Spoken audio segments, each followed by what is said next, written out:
Bismillahirrahmanirrahim.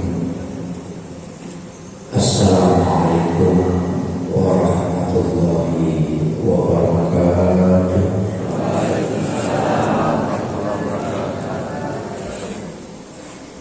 Alhamdulillah, alhamdulillah rabbil alamin.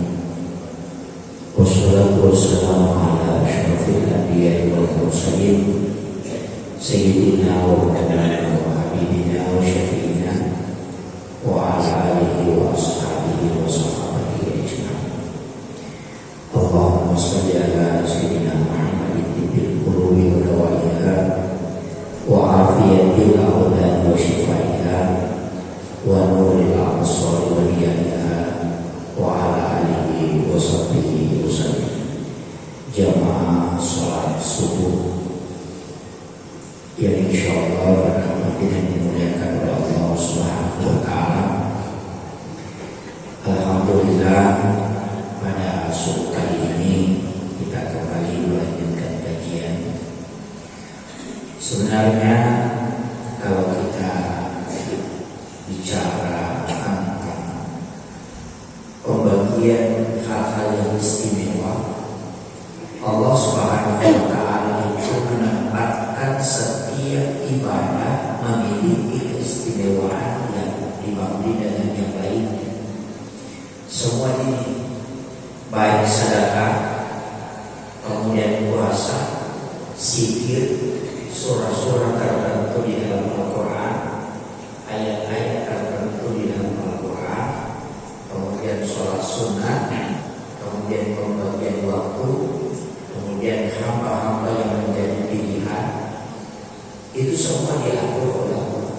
Jadi tidak sama. Jangan katakan bahwa sedekah itu satu macam, tidak.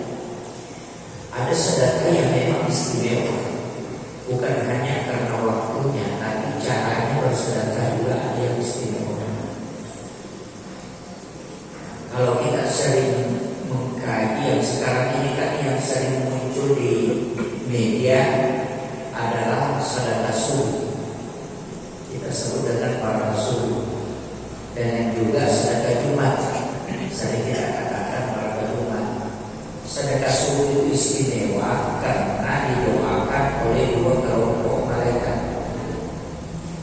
Jadi sebenarnya sedekah subuh dengan sedekah yang lain itu hampir sama. Hanya bedanya karena dua kelompok malaikat yang mendoakan kalau subuh.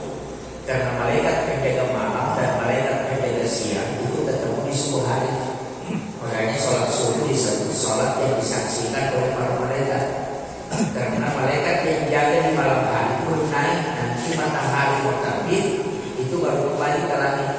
Sedangkan malaikat yang jaga di siang hari itu sudah turun. Sampai di petugasnya pertanian, pegawainya itu ada waktunya ketemu semua. Hanya untuk menunggu pergantian. Malaikat penjaga malam itu menunggu pergantian dengan malaikat penjaga subuh, tapi turunnya itu di subuh hari. Makanya sholat subuh itu disaksikan oleh malaikat. Orang yang bersedekah di subuh hari itu didoakan oleh dua kelompok malaikat ini. Kalau sedekah di siang hari, misalnya jam 9, jam 7, itu sudah tidak sama, walaupun nilainya sama. Walaupun misalnya kita sedekah 10.000, tetap pahalanya sama, cuma yang mendoakan berbeda. Dan disitulah sehingga kenapa sedekah subuh ini istimewa.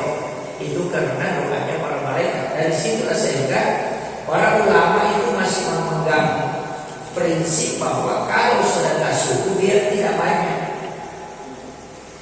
biar 2.000, yang penting rutin. Jangan dikumpul. Istilahnya dikumpul, jangan nanti setiap tanggal 1 baru sedekah. Misalnya 100.000 setiap tanggal 1, daripada 2.000 setiap hari kan tidak banyak. Atau 5.000 satu hari, berarti hanya 150.000. Kalau saya sedekah 200.000 setiap tanggal 1 kan lebih banyak jumlahnya daripada setiap hari. Bukan nilai-nilai yang dilihat, doanya malaikat. Malaikat itu tidak berdoa kalau kita tidak sedekah. Kalau kita sedekah dia berdoa. Makanya malaikat juga itu seperti komputer. Kalau dia tidak diaktifkan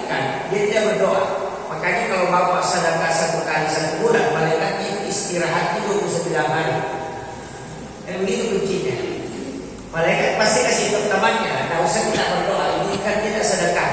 Nanti tanggal 1 lagi baru berdoa kembali. Nah, makanya kalau kita sedekah setiap hari itu malaikat sedekah, kita sedekah dia doakan. Yang kedua dalam hadis Nabi, ketika sedekah bersamaan dengan bala diturunkan oleh Allah. Allah menetapkan bala, kemudian engkau bersedekah, itu bala tidak pernah mendahului sedekah. Selalu sedekah yang lebih dulu. Jadi kecepatannya sedekah menolak bala itu lebih cepat daripada takdir yang ditetapkan oleh Allah. Makanya dari situ dikatakan sedekah itu bisa menolak bala dan sedekah itu bisa merubah takdir.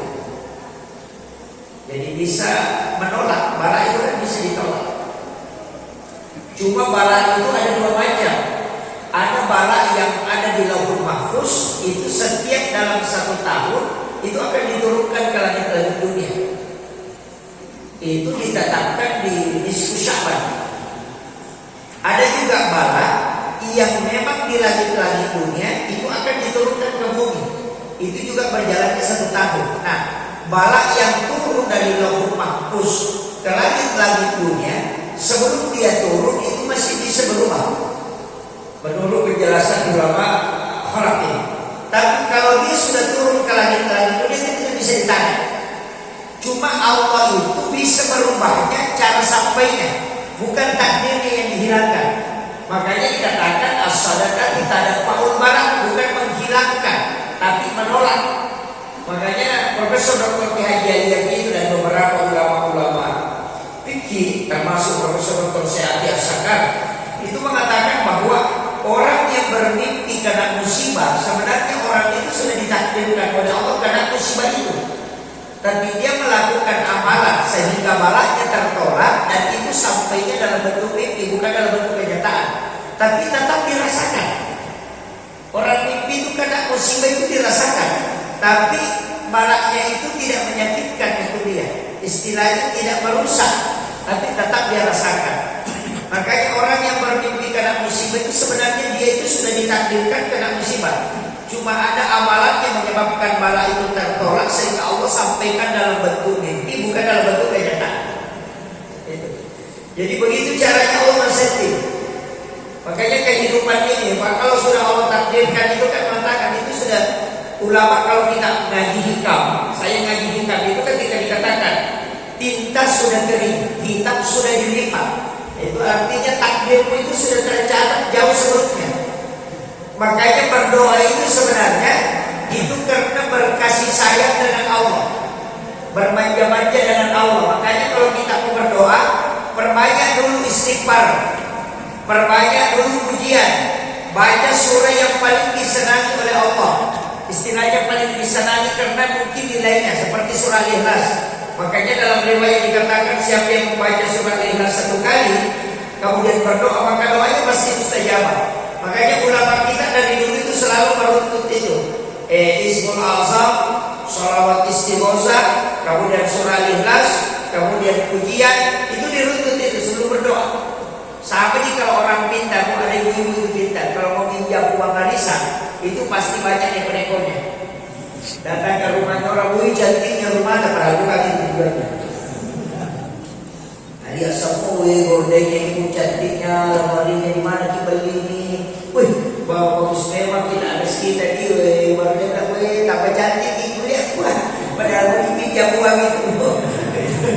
Tapi pujian-pujian itu membuat orang hatinya senang, kemudian itu mudah. Allah itu senang kalau dipuji.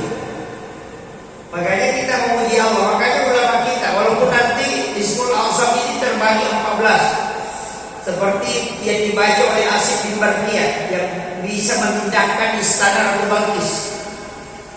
Itu kan ulama kita dulu pakai yang begitu-begitu. Dia melakukan perjalanannya sangat jauh dan dia kan cuma jalan kaki. Nah, dia pakai Asif bin Barqiyah. Ismul Azamnya Asif bin Barqiyah itu dibaca 40 kali. Setiap 1 kali baca itu 1 nafas, baca 40 kali. Orang itu bisa sampai pada saat kita masih jalan. Itu tapi saya tidak bongkar itu air tidak. Nanti tidak ada yang mau bilang. Makanya ada orang-orang tua kita dulu kalau mau jalan dan di lomok dulu. Mulai kalau di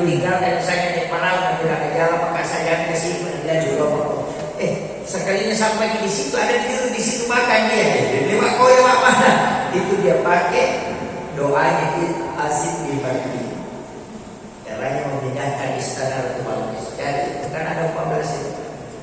Salah satunya Allahumma anta rabbi la ilaha illa anta rabbul arsyil azim rabbul khaliqa kulli syai'in rabbul samad lam yalid wa lam yulad wa lam yakul lahu kufuwan ahad. Subhana man la yasiru asam an sabiyata wa ya man la yataballu bil ahli ba'di madina alaih azidni wa rahmatika wa karamati sejabani. Itu ada. Tapi cari kalau saya bukan semua. Itu ada yang dibaca oleh itu pengantar. Kalau salawat istighosahnya itu assalatu wassalamu ya dari mafi ilmila alaika wa alaika ya sayyidi ya Rasulullah izni sari'an di izzati. Perlu kita meminta. Jadi makanya itu doa-doa seperti itu kan itu ada semua. Cuma harus telaten kita amalkan dan juga ada yakin. Makanya kalau mau meminta kepada Allah ya begitu. Jadi kita meminta itu memuji dulu. Kemudian ada waktu-waktu yang mustajabah, pintu langit dibuka. Itu tidak tertutup. Makanya kan orang kenapa kita itu harus berselawat. Tidak ada sholat sah itu kalau tidak berselawat. Tidak ada doa yang sampai ke aras karena pintu langit tidak terbuka kalau tidak berselawat. Kecuali pintu langit memang sudah dibuka. Ada waktunya pintu langit memang dibuka. Dia pun tidak berselawat, itu sudah tembus. Karena Allah sudah membuka pintu langit. Itu ada malam 1 Rajab, malam nisfu Sya'ban, malam 9 Zulhijjah, malam 10 Zulhijjah, malam 1 Syawal, dan malam Lailatul Qadar. Kemudian dia mengatakan malam Jumat setiap pekan. Makanya Kiai Muhammad Sayyid Abdul Ghani Guru Sepuh Martapura itu mengatakan siapa yang tidak tidur pada 6 malam ini hanya beribadah semalam suntuk. Mulai dari tenggelamnya matahari dia beribadah untuk mencari ridha Allah selama 6 malam ini. Jadi setiap tahun dia lakukan malam 1 Rajab, nisfu Sya'ban, 9 Zulhijjah, 10 Zulhijjah, malam 1 Syawal dan malam Lailatul Qadar, dan setiap malam Jumat setiap pekan. Tidak tidur hanya beribadah setiap malamnya. Ketika mendapati malam ini, ketika orang itu mati pasti jasadnya itu kan dulu. Kalau jasadnya mau dijemput langsung dikubur, baru diletakkan di lahat, itu kain kafannya sudah kosong isinya Pak. Kalau orang melakukan itu ilmu yang dirahasiakan pada ulama sunnah. Mursyid tarekat itu tidak membuka. Tapi saya membuka. Kenapa Ustaz jarang bisa melakukan itu? Karena berat. Setiap malam Jumat besoknya mau khutbah Jumat pasti oleh karena tidak tidur satu malam. Hari Raya Idul Fitri juga tidak tidur, mau khutbah Idul Fitri juga stres itu. Makanya ulama-ulama kita dulu itu mencari apakah ada amalan supaya orang itu tidak banyak tidur dan tidak banyak makan. Ternyata ada diajarkan para ulama kita yang penting telaten baca alam nasrah itu 7 kali sesudah sholat asar dan 7 kali sesudah sholat maghrib, sholat subuh, asar dengan subuh. Sesudah sholat subuh baca alam nasrah 7 kali. Tapi setiap dibaca itu ditarik nafas ke dalam. Itu kita istilahnya menjadikan dia makanan. Kemudian itu dibaca tertenkan 7. Insya Allah tidak banyak tidurnya dan tidak banyak makan. Kalau sudah makan 5 suap, 6 suap itu sudah berhenti. Tapi tidak bisa juga dia makan terus, nanti istri marah. Memasak tidak laku-laku masakannya. Makanya kayak dulu kakek Abdul Rahman Abu Dali itu hanya makan 3 suap dia sudah dorong, makanya dia sudah kenyang. Karena dia sudah dia cuma kasih makan napasnya, kasih makan perutnya, kasih makan jasadnya. Jadi dia cium banyak sholat kemudian makan. Kemudian dia makan tahan nafas, kemudian makan, kemudian makan dia sudah itu sudah. Kalau kita makan 3 suap stres itu, karena kita ukurannya 3 piring bukan 3 suap. Makanya dalam hadis mengatakan orang beriman itu makan dengan 1 usus. Jadi kalau 1 usus itu cuma 3 suap, 7 suap itu sudah berubah. Tapi orang kafir itu makan dengan 9 usus. Itu makanya orang yang banyak makannya juga itu banyak masalah. Tapi jangan bilang saya kafir itu banyak makan. ulama, tidak ada itu hadis. Kemudian itu kalau kita bicara hari-harinya, ada juga waktu-waktunya yang istimewa. Waktu yang istimewa itu kayak tadi sore menjelang masuknya maghrib Jumat. Itu juga pintu langit dibuka. Makanya di situ kita diminta berdoa. Yang kedua, ketika khatib duduk di atas mimbar, ketika khutbah Jumat khatib duduk untuk mengambil khutbah kedua, di situ berdoa. Bahkan kita bisa baca doanya Nabi Musa ketika berpisah dengan Rasulullah di saat Isra Mi'raj. Letakkan tangan kanan di perut, di dada ini bagian bawah, pas di jantung, lurus dengan jantung ini. Kita letakkan tangan kanan di sini ketika khatib duduk di atas mimbar untuk mengambil khutbah kedua. Kemudian kita baca Ahmad Ruhullah Muhammad Habibullah. Dia tidak baca untuk mendapatkan syafaat baginda Rasulullah SAW. Itu Ahmad kan itu Nur Muhammad. Makanya tulisannya Ahmad Alif Ha Mim Dal. Jadi hurufnya itu kan melambangkan, istilahnya semua huruf ini melambangkan nanti ibadah. Alif itu kan berdiri, huruf alif. Kalau huruf H itu orang ruku. Kalau huruf Mim itu orang sujud. Kalau huruf Dal itu simbol orang duduk. Makanya Dal itu kan berdiri. Kalau Mim itu kan makanya orang sujud itu simbolnya Mim. Kalau orang berdiri simbolnya huruf alif karena lurus. Kalau ruku simbolnya huruf H. Makanya dari situ ulama tarekat mengatakan Ahmad itu sebenarnya sholat. Karena alif, ha, mim, dal. Berdiri, ruku, sujud, dan duduk. Makanya disebut Ahmad. Makanya yang menggabungkan Muhammad dengan Ahmad itu hanya sholat. Karena kepala itu bundar, dia huruf mim. Kalau dada itu rongga, makanya dia huruf ha. Pinggul itu juga huruf mim. Kaki itu bengkok di bawahnya, makanya huruf dal. Makanya kepala, dada, pinggul, kaki itu tulisannya Muhammad. Jadi kalau berdiri, rukuk, sujud, duduk Ahmad. Kalau kepalanya orang yang duduk sampai ke bawah tulisannya Muhammad. Makanya disebut Ahmad sholatnya, Muhammad yang sholat. Itu biasa disebut keke sempayang, keke mas sempayang. Nah itu yang biasa orang tanyakan. Tapi yang bertanya begitu juga biasa tidak tahu. Makanya semua ulama kita kan koneksikan semua itu, termasuk yang dikoneksikan itu untuk memahami lafziyah namanya. Memang ada namanya tasawuf lafziyah. Itu ikut ke lafaz. Lafaz itu dimaknai, tapi ini tidak bisa dipakai secara menyeluruh karena ilmu ini agak berat. Saya pernah pelajari itu tidak cukup 1 tahun. Saya berhenti karena parah. Kemarin sama dengan Bismillah, ba itu dengan 1 titik. Itu semua orang bersyukur dari situ. Apapun yang dimulai itu dari 1 titik. Nukta itu. Kemudian ba itu menghadap ke atas. Itu simbol penghambaan.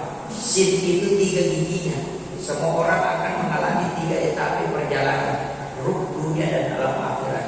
Mim itu turun ke bawah dan semua orang akan kembali ke atas. Dan dia mim itu berada dalam genggaman Allah. Allahu itu alif dilepas tulisannya lillahi. Alif dengan lam tulisannya lahu. Alif dengan 2 lam tulisannya hu. Bahkan hu itu dipotong dia menjadi ah. Makanya dia langsung jalalah. Kau potong berapapun tetap menunjuk kepada Allah. Kemudian Ar-Rahman, itu kan alif itu siapa? Itu penghambaan. Lam itu adalah Muhammad. Kemudian ha itu siapa? Dia adalah wallahu la ilaha illallah. Kembali lagi. Makanya orang menafsirkan basmalah, istilahnya memahami basmalah dengan konteks lafaz, baru dia baca itu, baru dia putari pada dirinya. Itu binatang tidak bisa menyentuhnya, Pak. Itu baru basmalah. Kalau orang memahami, sama dengan sama orang yang mau berangkat itu Bismillah tawakkaltu ala Allah la haula wala quwata illa billah. Kalau dia baca Bismillah tawakkaltu ala Allah la, kalau di huruf la kan orang dulu itu. Huruf lam kan begini. Kemudian ada alif, itulah ruhnya. Jadi dia melihat dirinya sampai, baru dia kasih kembali lagi, baru dia tarik nafas. baru dia lanjutkan. Itu dia bilang letuk memang nampak jokan. Artinya sampai memang kamu sebelum jalan, karena dia sudah kasih sampai rugi baru dia tarik. Kalau naik pesawat dia tarik napasnya, kalau laut dengan darat dia keluarkan. Kalau ada yang nyangkut, itu tidak ada yang nyangkut baru masih ada di belakangnya, jangan berangkat, itu tanda musibah. Iya tuh nak ada pala itu awala enak pamul kan gitu. Itu dalam ilmu hikmah. Tapi yang begini kan disembunyikan orang dulu. Kalau saya tak sembunyikan, karena bahaya juga kalau disembunyikan, nanti dulu dia bertindak itu masalah. Karena mereka banyak mempelintir agama yang kemudian ulama dulu kan pakai. Jadi ada lafaz itu. Karena setiap lafaz itu kan ada hadam. Hadam itu adalah penjaga lafaz. Jadi setiap huruf itu di dalam Al-Quran itu ada malaikatnya. Ada malaikatnya. Makanya ketika Imam Syafi'i itu melihat orang tua yang baru-baru lihat sholat dan makamkan, itu didampingi oleh 2 orang besar untuk masuk ke dalam surga. Ternyata itu adalah Hadam Rahmanir Rahim, penjaganya basmalah. Karena ternyata orang tua ini mendapati robekan Al-Quran di tengah jalan. Yang robekan itu adalah basmalah, tapi sudah hilang bismillahnya. Tinggal Allahur Rahmanur Rahimnya. Orang tua ini mengambil Al-Quran robe itu, kemudian dia selipkan di songkoknya demi memuliakan. Dan ketika dia meninggal, itu malaikat penjaga basmalah itu yang memasukkan ke dalam surga. Itu melalui mimpinya Imam Syafi'i. Jadi menyelamatkan Al-Quran itu penting, karena di situ ada hadam. Makanya kenapa doa itu penting? Doa itu sebenarnya malaikat yang menjaga. Jadi Allah mengutus tentaranya ke situ. Makanya kita disuruh berdoa kalau mau jalan. Karena setiap lapas itu ada malaikatnya. Kalau bahasa kita mengatakan hadam. Itu. Jadi ada manusia juga kan ada jinnya. Kalau kita ada malaikat kita, malaikat rahmat, ada jin. Jin yang kita punya itu kan yang tidak bisa kita islamkan itu jin karim. Isinya bayangan kan? Ya, makanya Nabi itu mengislamkan jin karimnya. Makanya kalau ada orang meninggal kemudian ada kembali di rumahnya, kita lihat kembali, itu bukan ruhnya, itu jin karim. Dari dulu ulama sudah tahu, cuma dukun biasa memanfaatkan adalah oh dia lalu lewat, mesti potong ayam itu, makan ayam lagi. Jadi masalah. Padahal dari dulu sudah ada di dalam kitab-kitab sudah ada bahwa jin karim itu bisa berbolak-balik. Karena satu-satunya jin yang setiap orang lahir pasti ada kembarannya. Kembarannya itu jin, bukan buaya. Itu kembarannya orang itu jin. Makanya jin itu disebut jin karim karena dia selalu mengawal kita. Dan itulah isi bayangan. Makanya Rasulullah itu tidak ada bayangannya. Nabi itu tidak ada bayangannya. Kenapa tidak ada? Karena dia islamkan jin karimnya. Makanya bayangannya itu lepas. Makanya Rasulullah mengatakan siapa yang bermimpi ketemu aku, maka pasti itu adalah aku. Kenapa? Karena aku sudah mengislamkan jin karimku, sehingga tidak ada yang bisa menyerupai aku. Kalau makanya mimpi ketemu Abu Bakar itu belum pasti Pak. Mungkin jin karimnya Abu Bakar atau jinnya baru membentuk. Jangan terlalu bangga mengatakan saya sudah bisa ditembus ini. Tidak. Kalau Nabi memang itu dipastikan. Tapi kalau yang lain, oh jangan dulu. Makanya ulama melihat bagaimana cara bermimpi. Kemudian yang kedua itu ada tanda. Semua sahabat Nabi itu ada tandanya. Jangan mengatakan nanti kelihatan jubah putih, ada jubah hijau, kemudian ada cahaya, langsung mengatakan, oh ini Abu Bakar ini. Oh tidak, jangan. Tidak bisa. Makanya ulama itu selalu ambil langkah awal. Sebelum tidur, witir. Kalau sebelum tidur, witir. Karena siapa yang berwitir sebelum tidur pasti tidak diganggu jin. Kalau dia bermimpi pasti isyarat. Nah, makanya kalau bapak ibu tidak mau mimpi buruk, mimpinya cuma satu, sholat witir sebelum tidur. Itu aja. Karena orang yang sudah sholat witir kemudian tidur itu tidak diganggu jin. Jin tidak bisa mengganggu. Karena tidak bisa memasuki orang yang sudah dalam keadaan witir. Makanya satu-satunya sholat sunat yang dijamin menjadi wali itu cuma witir. Satu-satunya. Kalau sholat tahajud itu tidak dijamin jadi wali. Sholat duha juga tidak. Tapi kalau orang sholat witir, memang Allah beritahu kepada Rasulullah, sampaikan kepada umatmu untuk melaksanakan sholat ini, karena sholat inilah saya berada dalam jaminannya. Artinya saya menjamin dia. Makanya Rasulullah itu mengatakan, janganlah kalian tidak berwitir walaupun satu rakaat, walau rakaatan. Bahkan di hadis yang lain mengatakan, siapa yang tidak berwitir bukan golongan kami. Makanya saya mengatakan satu-satunya sholat sunat yang bapak ibu jangan tinggalkan itu witir. Makanya kalau sudah sholat sunat isya, kerjakan memang witirnya. Nanti kalau bangun tahajud tidak usah lagi berwitir. Ada juga orang keliru Pak, dia bilang kalau sudah sholat witir tidak ada lagi sholat sunat. Itu keliru betul itu. Nabi cuma mengatakan akhirkan witirmu. Kenapa? Karena sesudah sholat maghrib tidak boleh sholat witir, karena masih ada sholat isya. Yang dimaksud akhirkan pada sholat fardu, bukan sholat sunat. Jadi kalau sudah sholat maghrib kan masih ada sholat isya, dan witir itu dikerjakan di malam hari. Makanya jangan dulu witir karena masih ada sholat isya. Makanya Nabi mengatakan akhirkan, nanti sudah sholat isya baru witir. Makanya Abu Hurairah itu setiap selesai sholat sunat isya langsung berwitir. Cuma Nabi punya wasiat, la witrani illa billah. Tidak boleh orang 2 kali sholat witir dalam satu malam. Jadi jangan pahami bahwa kalau orang sudah witir tidak ada lagi sholat sunat, batal itu. Makanya yang dimaksud akhirkan cuma memang ada ulama karena setiap waktu dia bangun tahajud, dia witir nanti selesai sholat tahajud. Ada juga ulama mendahulukan, kalau Abu Hurairah itu mendahulukan. Makanya sahabat Nabi yang ketemu langsung dengan Nabi paling banyak meriwayatkan hadis itu sholat witir sebelum tidur. Jadi jangan katakan, dan dia bangun tahajud setiap malam.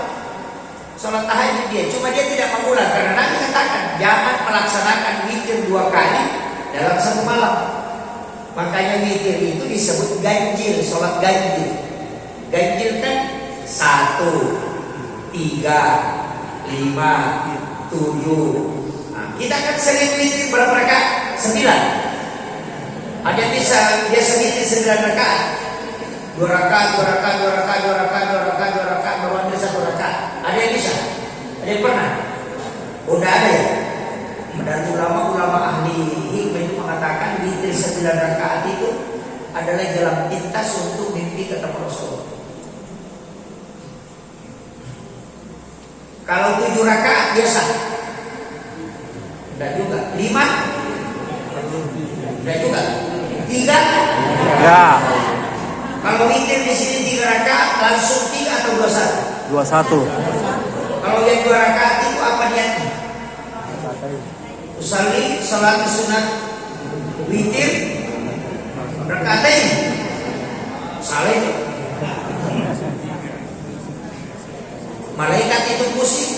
Saya sengaja sholat sunat ganjil 2 rakaat.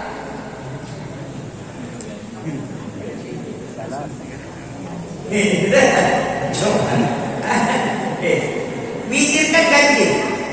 Usolli sholat sunatul witir rakaatain. Malaikat bilang, bukan witir kalau 2.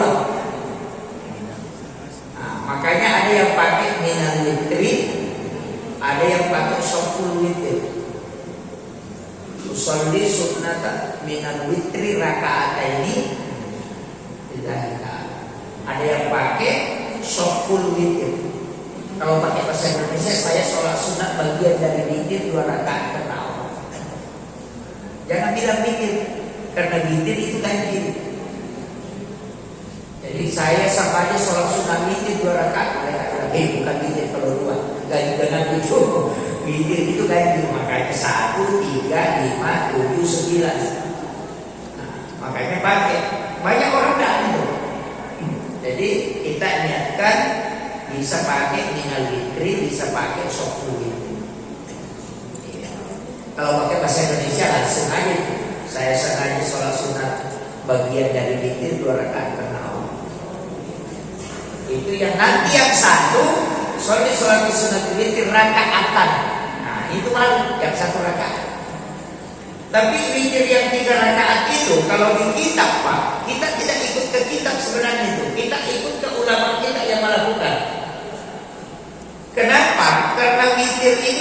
masalah. Makanya Muhammadiyah itu masih menetapkan yang tadi itu bahwa witir yang langsung tidak, jangan dipisah. Jadi kita di NU itu mengikuti ulama-ulama Ahlus Sunnah. Itu ulama kita itu ikuti amaliyahnya yang ambil 21. Kenapa berbeda? Saya kasih tahu begini Pak, kita kajian ilmiahnya ya, istilahnya enggak maksudnya. Sholat itu witir. Kenapa Muhammadiyah langsung ambil 3? Walaupun saya NU Pak, saya kasih tahu. Kenapa Muhammadiyah langsung ambil 3? Alasannya itu jelas. Dia mengatakan sholat itu kalau sudah ditutup dengan salam itu bukan bagiannya lagi. Kan begitu. Jadi kalau sholat itu kalau sambungannya tidak ditutup salam, cuma tahiyat sama sholat maghrib. Tahiyat awal 2 rakaat, kemudian ambil 1 terakhirnya. Itu kan masih bagiannya. Kalau kau sudah salam, berarti bukan bagiannya, karena sholat ulang lagi tuh. Gitu. Makanya dia mengatakan witir itu disambung langsung 3. Tidak usah dipisah. Kalau pisah itu kan bukan lagi bagiannya. Jadi yang witir itu tetap yang 1, yang 2 itu bukan witir. Nah itu saja kita pakai shaful witir atau minal witir. Nah, karena ini adalah sholat sunat bagian dari sholat witir. Dia dikerjakan dalam atau ambil 9 nanti satunya tidak witir. Kan begitu. Jadi ulama kita dari dulu ngajinya begitu. Jadi makanya tidak pusing. Sekarang orang kan tidak tahu kaidahnya, sehingga ketika ditanya stres. Tidak aku tahu juga, pokoknya begitu saja. Oh sudah. Itu makanya kalau orang tahu kaidahnya itu tidak sama sekali. Kenapa Imam Syafi'i mengatakan kalau makmum tidak baca Fatihah itu tidak sah kecuali dia terlambat. Orang sholat itu kalau makmumnya tidak baca Fatihah itu tidak sah sholatnya. Karena la sholat liman la yaqra bi Fatihahil kitab. Tidak ada sholat yang dimiliki oleh orang yang tidak membaca suratul Fatihah. Makanya imam dengan makmum itu harus baca Fatihah. Jadi kalau bapak itu tidak baca Fatihah itu tidak ada sholat baginya. Kalau menurut Syafi'i, ulama yang lain kan tidak. Hanya Imam Syafi'i. Makanya itu kalau imam sudah baca Fatihah, kalau mazhab Syafi'i mestinya imam itu berhenti sejenak, kasih kesempatan kepada makmum untuk baca Fatihahnya. Karena di situ 2 versi, boleh dibaca setelah imam baca, boleh juga diikuti imam. Tapi kalau diikuti imam itu juga jadi masalah, karena ketika dibacakan ayat Al-Quran kita disuruh diam, dengarkan bacaan imam. Makanya Syafi'i itu mutlak harus dibaca kembali. Jadi biasa kalau saya mengatakan walaupun amin, si kesejenak, baru kita baca Fatihah. Dibaca itu, nanti sampai baru imamnya baca surah. Makanya dia kasih jeda. Subhanallah, walhamdulillah, wala ilaha illallah, wallahu akbar, wala haula wala quwwata illa billahi wa huwal aliyyul azim. Sampai di situ tapi tidak dibaca, cuma sama waktunya kalau membaca itu, supaya makmum ada kesempatannya baca Fatihah. Kalau mazhab Syafi'i. Kalau Imam Malik tidak. Karena ada hadis Nabi, qiraatul imam, qiraatul makmum. Bacaannya imam itu bacaannya makmum. Karena kau sudah bilang makmum, sudah diam saja. Kalau imam sudah baca, kau sudah ikut. Karena kau sudah bilang ikut. Kalau kau baca sendiri, berarti tidak ikut. Gitu. Makanya ulama kita dari dulu berbedanya begitu. Makanya tidak saling menyalahkan, karena masing-masing pegang. Jadi kita mau pilih mana silakan. Sama dengan takbir. Imam Syafi'i itu kalau takbir itu mengangkat kedua tangan itu sejajar dengan daun telinganya. Sekaligus tangan itu sejajar dengan bahu. Cuma sejajar telinga ini berdebat ulama. Sejajar ke depan atau memang mendekat atau memang ke samping. Makanya dilihat hadis yang lain. Oh nanti kalau takbir kakinya terangkat.